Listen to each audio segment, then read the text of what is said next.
Hello दोस्तों, नमस्कार। कैसे हो आप सभी? आशा करता हूँ कि आप सब लोग स्वस्थ होंगे, मस्त होंगे। तो दोस्तों, आज हम बात करने वाले हैं रीट लेवल 2 की, जो कि रीट लेवल फर्स्ट की तरह ही एक क्वालिफाइंग एग्ज़ाम है।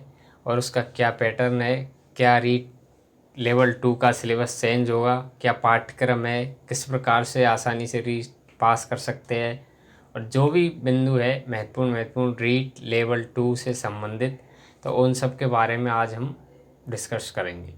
तो देखिए, ये जो रीट लेवल 2 है, तो लेवल 2 से जो अध्यापक बनते हैं वो कक्षा 6 से और कक्षा 8 तक के लिए अध्यापक बनते हैं रीट लेवल 2 से। लेकिन रीट लेवल 2 से अध्यापक कब बनते हैं, इसके लिए हमें रीट लेवल 2 का क्वालिफाइंग एग्ज़ाम जो प्री है, रीट लेवल 2 का प्री होता है और एक होता है मेंस। तो जो प्री होता है वो पास करना होता है पहले, जो कि उसमें कोई मेरिट नहीं बनती है, सिर्फ वो क्वालिफाइंग है। अलग अलग कैटेगरी वाइज अलग अलग नंबर दिए हुए होते हैं। उतने नंबर अगर हमारे हैं तो हम रीट लेवल सेकंड का मेंस दे सकते हैं, और मेंस से ही हमारी जो है अध्यापक बनने के लिए जो मेरिट है वो निर्धारित की जाती है।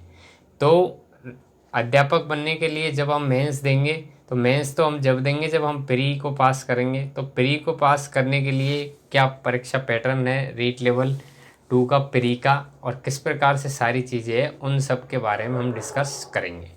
तो देखिए, रीट लेवल 2 जो है, तो लेवल 2 का जो रीट है उससे कक्षा 6 से और कक्षा 8 के लिए अध्यापक बना जाता है। ये बात तो आपको बिल्कुल पता होनी चाहिए। और कक्षा 6 ये जो लेवल 2 है, इसमें आते हैं अपने बीएड वाले।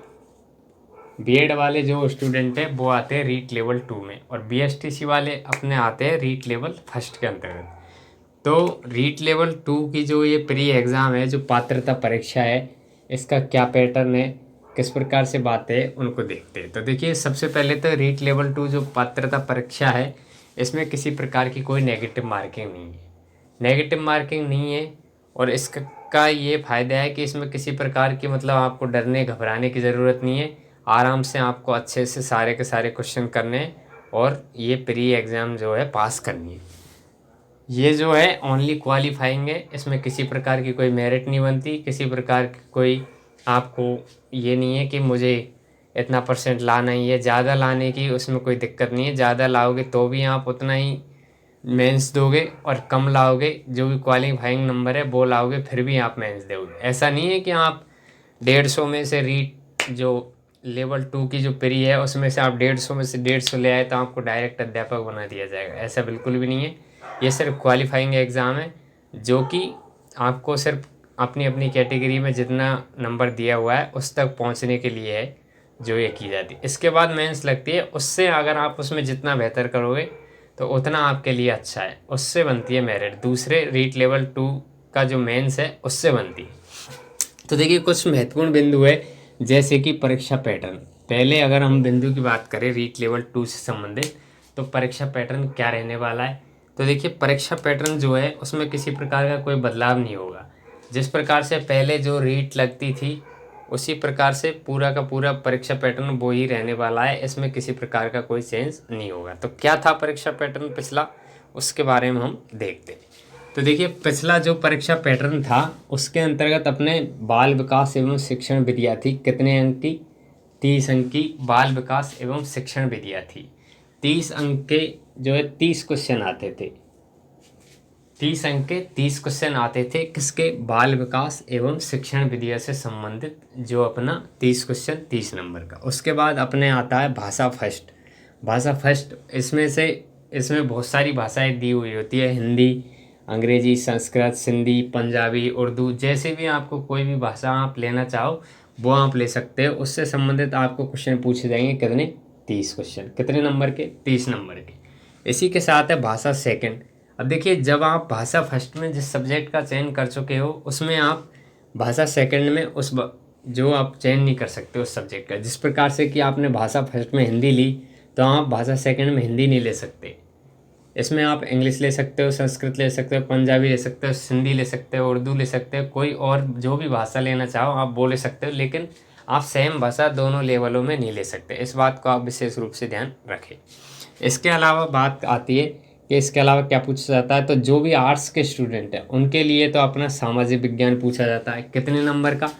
60 नंबर का सामाजिक विज्ञान पूछा जाता है। 60 क्वेश्चन ही इसके होते हैं। सामाजिक विज्ञान आर्ट्स के स्टूडेंट के लिए 60 क्वेश्चन 60 नंबर के पूछे जाते हैं। और जो मैथ साइंस वाला है उसके लिए क्वेश्चन पूछे जाएंगे गणित और विज्ञान से संबंधित। गणित और विज्ञान से संबंधित प्रश्न पूछे जाएंगे। जो भी विद्यार्थी अपना मैथ और साइंस से है उससे 60 नंबर के अपने क्वेश्चन पूछे जाएंगे। मैथ साइंस वाले से मैथ साइंस के क्वेश्चन और आर्ट्स वाले से सामाजिक विज्ञान के प्रश्न पूछे जाएंगे। कितने? 60। तो इनको टोटल के मिला करके 30 का अपना बाल विकास एवं शिक्षण हो गया, 30 की अपनी भाषा फर्स्ट हो गई, 30 की अपनी भाषा सेकंड हो गई, और 60 का जैसे मैथ वाला है तो सामाजिक, वो मैथ वाला है तो मैथ साइंस, और सामाजिक विज्ञान आर्ट्स वाला है तो सामाजिक विज्ञान। इस प्रकार से अपने नंबर बनते हैं 150। और 150 जो ये नंबर है तो इनके 150 ही क्वेश्चन आते हैं। एक नंबर का एक क्वेश्चन आता है। तो इस प्रकार से आपका जो है टोटल क्वेश्चन कितने आते हैं? 150 क्वेश्चन आते हैं और 150 नंबर के होते हैं। तो ये तो अपना परीक्षा पैटर्न है कि भाई इस प्रकार से सब्जेक्ट डिवाइड है, और इसमें आपको जो है 150 नंबर का प्रश्न पत्र देखने को मिलेगा और उसके 150 ही अंक होंगे। अब इस 150 में से अपनी अपनी कैटेगरी वाइज जितना भी अपनी कैटेगरी का रखा गया है उतना नंबर आपको लाना है, और उससे आपको जो पात्रता परीक्षा है ये पास करके इसके बाद मेंस देनी है। तो मेंस से बनते हैं जो आपका लेवल 2 का जो अध्यापक बनते हैं वो मेंस से बनते हैं। मेंस में जितना अच्छा करोगे उतना अच्छा आपके लिए होगा। तो ये था अपना पहला बिंदु कि भाई परीक्षा पैटर्न क्या रहने वाला है। तो परीक्षा पैटर्न ये बिल्कुल एज इट इज़ रहने वाला है, इसमें किसी प्रकार का कोई परिवर्तन होने की संभावना अभी तक नहीं है। तो ये अपना बिंदु क्लियर हुआ। इसके बाद है कि न्यू रीट कब। देखिए न्यू रीट बहुत जल्दी होने वाली थी, लेकिन कुछ तो पहले ये विधानसभा चुनाव की वजह से और अभी जो लोकसभा के चुनाव चल रहे हैं हाल ही में जो चालू होने वाले, तो उनकी वजह से जो रीट है वो थोड़ी आगे खिसक गई है। नई रीट होने में बिल्कुल भी समय नहीं है, ये मानो आप। जैसे ही चुनाव ख़त्म होते हैं, आचार संहिता जो है हटती है, तो तुरंत आपको रीट देखने को मिल जाएगी। और इसके लिए आप इस प्रकार इंतज़ार मत करिए कि पता नहीं कब रीट आएगी, कब हम तैयारी चालू करेंगे। तो रीट आएगी और निकल जाएगी, आपको पता भी नहीं चलेगा कि कब आई और कब गई। तो इसलिए अपनी तैयारी अभी से आप बेहतर करें। धीरे धीरे धीरे धीरे जो है आप इतना कर ले कि आपकी रीट जो है क्वालिफाइंग एग्ज़ाम है वो पास कर सको। तो ये है अपना रीट कब तक आएगी, तो बहुत जल्दी जैसे ही आचार संहिता खत्म होती है आपको न्यू रीट देखने को जरूर मिलेगी। अगला बिंदु है अपना सिलेबस चेंज, कि जो बाल विकास शिक्षण में जो जो टॉपिक है, जिस प्रकार से हिंदी का जो सिलेबस था पहले, जिस प्रकार सामाजिक विज्ञान का जो सिलेबस था, क्या वो सिलेबस चेंज होगा? तो बिल्कुल भी सिलेबस चेंज होने के भी कोई चांसेस नहीं है। जैसा परीक्षा पैटर्न है वैसा ही एज इट इज सिलेबस अपना रहने वाला है। तो ये हो गया अपना अगला बिंदु। अब है कि भाई कैसे पास करें, रीट को पास कैसे करें, ये बात आती है। अब सबसे महत्वपूर्ण बात यही है कि भाई रीट तो होगी, कोई बात नहीं, तैयारी भी मैं कर रहा हूँ, लेकिन मैं क्या करूँ ऐसा जो कि एक बार में मेरी रीट जो है निकल जाए। तो देखिए इसके लिए सबसे पहले तो मेरे हिसाब से तो इस बात पे अपन को ज़्यादा ध्यान देना चाहिए कि देखिए भाषा फर्स्ट और भाषा सेकंड, भाषा फर्स्ट और भाषा सेकंड प्रत्येक स्टूडेंट की वैसी ही रहेगी, समान रहेगी। कहने का मतलब कोई भी स्टूडेंट जैसा, मतलब प्रत्येक स्टूडेंट जो भी विद्यार्थी है वो सबके सब इसमें इन दोनों में एक जैसा ही करेंगे। लेकिन जो आपको पास और फेल का जो डिफरेंस देखने को मिलेगा वो अपन को मिलेगा बाल विकास एवं शिक्षण विधियों। सब्जेक्ट भी जहाँ तक है सबकी ठीक ठाक रहती है, उसमें कोई दिक्कत नहीं, सब्जेक्ट को पढ़ा भी जा सकता है, लेकिन अकेले सब्जेक्ट के भरोसे आप पेपर पास नहीं कर सकते हो। तो अपन को ध्यान देने की ज़रूरत है कहाँ पे? बाल विकास एवं शिक्षण पे। बाल विकास और शिक्षण जिसका अच्छा है उसकी रीट आसानी से क्लियर हो जाएगी, क्योंकि उसका सब्जेक्ट तो कुछ सब्जेक्ट अच्छा होगा, और इन दोनों में तो बिल्कुल सब विद्यार्थी समान होते हैं। लेकिन जो डिफरेंस पे जो यहाँ से क्रिएट होता है पास और फेल का, कहाँ से?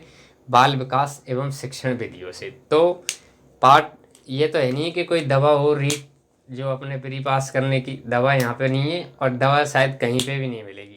तो इसमें अपन को क्या करना है? तो अपन को इसमें इस सब्जेक्ट पे अधिक ध्यान देना, बाल विकास एवं शिक्षण विधियों पे ध्यान। तो आपको सभी तो जो जितना भी सिलेबस है उस सबको पढ़ना है, लेकिन इन पे ज़्यादा ध्यान देना है, क्योंकि ये बाल विकास एवं जो शिक्षण है, जिस विद्यार्थी का ये अच्छा होगा वो ही रीट आसानी से पास कर सकता है। तो इस प्रकार से हमें भी अपनी तैयारी में सबसे पहले बाल विकास एवं शिक्षण विधियों को देखना चाहिए। अधिकतर स्टूडेंट क्या करता है कि सोचता है कि 60 नंबर में से 50 तो यहाँ ले आऊँगा और 60 नंबर में से 50 यहाँ ले आऊँगा, 100 के लगभग हो गए और कुछ इधर से आ जाएंगे तो मेरा रीट क्लियर हो जाएगा, लेकिन ऐसा नहीं है।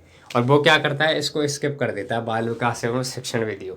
लेकिन नहीं, ये नहीं करना है। अगर आप ये गलती करोगे तो आपका रीट क्लियर होने वाला नहीं है। तो क्या करना है अपन को सभी जितना भी सिलेबस है उसके साथ साथ बाल विकास एवं शिक्षण विधियों पे भी अधिक से अधिक ध्यान देना है, जिससे कि पहले प्रयास में ही अपनी जो रीट प्री है वो क्वालिफाई हो जाए और अपन रीट मेंस के लिए जो है एलिजिबल हो जाए और अपन एक बार में क्या बन जाए, टीचर बन जाए। तो ये अपना ये टॉपिक ख़त्म हुआ कि कैसे पास करें। तो आज की वीडियो में ये बिंदु थे, परीक्षा पैटर्न, न्यू रीट कब सिलेबस चेंज होगा नहीं होगा और किस प्रकार से इसको पास कर सकते हैं, तो इनके बारे में हमने देखा। तो आशा करता हूँ आपको वीडियो अच्छी लगी होगी। वीडियो अगर पसंद आए तो दोस्तों के साथ शेयर कीजिए, चैनल को सब्सक्राइब भी कीजिए। और आज की वीडियो को ख़त्म करने से पहले 2 लाइनें हैं जिनसे आपको बहुत कुछ सीखने को मिल सकता है। तो क्या है इसमें कि जो वक्त पर पसीना नहीं बहाता वो बाद में आंसू बहाता है। कहने का मतलब ये है कि जब अगर आदमी सही समय पर अगर सचेत नहीं होता है, अपने जो कर्तव्य है उसके प्रति सजग नहीं होता है, काम नहीं करता है, तो उसको बाद में आंसू बहाने के सिवाय और कुछ देखने को नहीं मिलता, क्योंकि समय निकल चुका होता है और उसके बाद उसके पास कुछ नहीं बचता, सिर्फ खाली हाथ रह जाते। इसलिए जो वक्त है उस पर अगर आज मेहनत कर लोगे, पसीना बहा लोगे, तो आने वाले समय बहुत सुनहरा होगा। और अगर आज पसीना नहीं बहाया तो वक्त आने पर जो आने वाला समय है उसमें आंसू बहाने के सिवाय कुछ भी नहीं बचेगा। इसलिए अपनी जो भी तैयारी है, जो भी आप कर रहे हो, जो भी करना चाहते हो, उसके लिए उसके जो प्रति आप बिल्कुल सजग रहिए और अपनी तैयारी को धीरे धीरे आगे बढ़ाते रहिए। आज की वीडियो में इतना ही। मिलते हैं किसी नेक्स्ट वीडियो में किसी अगले टॉपिक के साथ। तब तक के लिए धन्यवाद। जय हिंद, जय भारत।